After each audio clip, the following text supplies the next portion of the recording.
August in New Zealand is traditionally ice driving time. It's when all the car distributors get together, take invited guests to the southern proving grounds high above the Cardrona Valley to have some fun in the white stuff.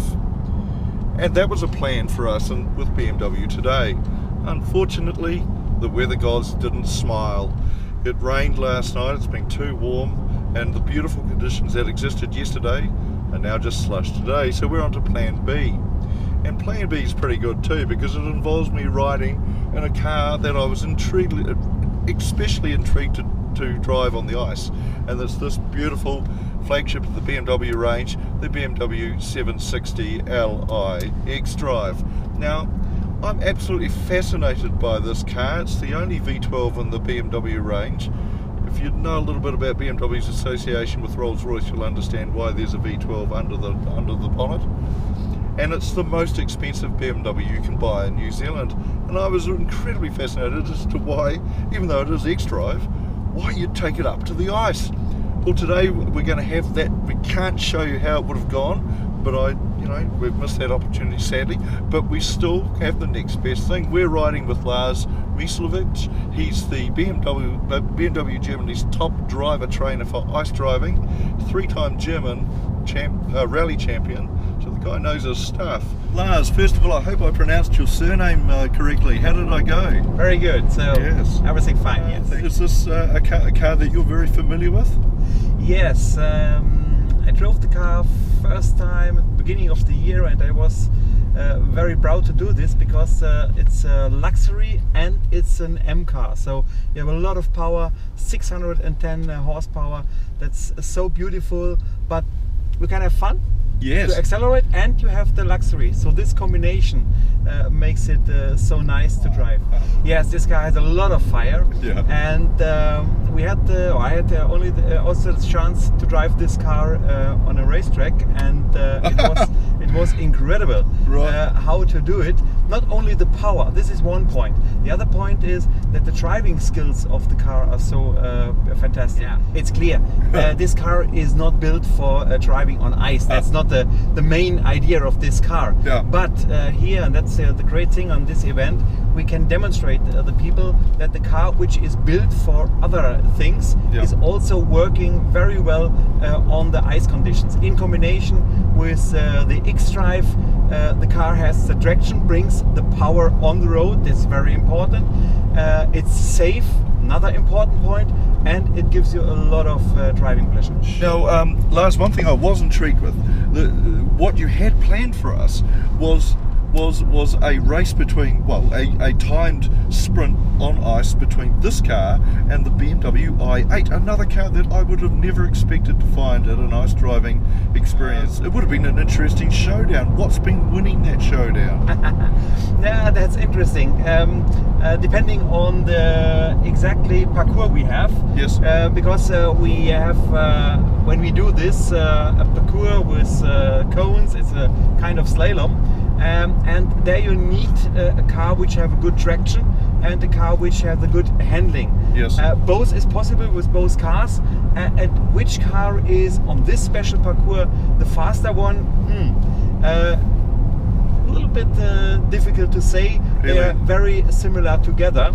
So the driving of the skills of the drivers are also part of it. Yeah. So the car is much lighter, and this will give this car an advantage. But every time it's a big surprise how easy this heavy M760Li is going around the slalom cones, and it's every time a big surprise. Right. So I did run about 25 years motorsport. Yes.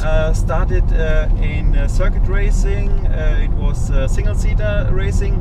That was the beginning of my career, but after a few years I find my love for going off-road, going into the rally sport. Sure. And I did then a lot of years in Germany in the German Rally Championship, and also in a few countries in Europe, a lot of rallies. Yep. We have in Germany not such beautiful gravel roads like here. Sure. So we drive more on tarmac roads. Maybe you know the German round of the World Rally Championship is also a tarmac rally. Yes, of course. Yes, Yeah. and so this is the style of the rallies we have there. And this Rally Deutschland is also in my home region, so then you know a little bit what kind of rallies I drove. Okay. So tell me a little bit about the cars that you drove. And in rallying, I drove most of the time cars from French and Japanese brands. Okay. So the last car I drove was Citroën DS3. Ah, nice. Yes. Okay, and WRC spec or? No, it was an R5. So what was your favorite? What was your favorite race car, and what's your favorite rally car? The one car what I loved in the past was a very small car. It was a Citroën C2. It was a very small car, but it was a very nice car to drive in rallying. And when I remember for the old days when I did the circuit racing, then it was Formula Junior, it called. It was a very small single-seater series in Germany, but this car in the early 90s was the first race car with a sequential gearbox. The big hero in Germany and also for me is Walter Röhrl. Yeah. Walter Röhrl is was a big star at the time when I started my interest for motorsport. And so it was his driving, but it was also his personality, which was so impressive. And a lot of things what I wrote in my younger days in books he wrote, yes. I tell and teach today my participants in my driver trainings, because there are a lot of simple things which he explained, and he created how to control a car, which is important to be a good car driver, and all these small things are now part of me and part of my training to the participants. Some of the cars of BMW's future you must also be trialling now in terms of the electric propulsion cars. How do you feel about those? I can remember when I first time saw pictures of the i3. I thought, okay, looks interesting, but is this the right way?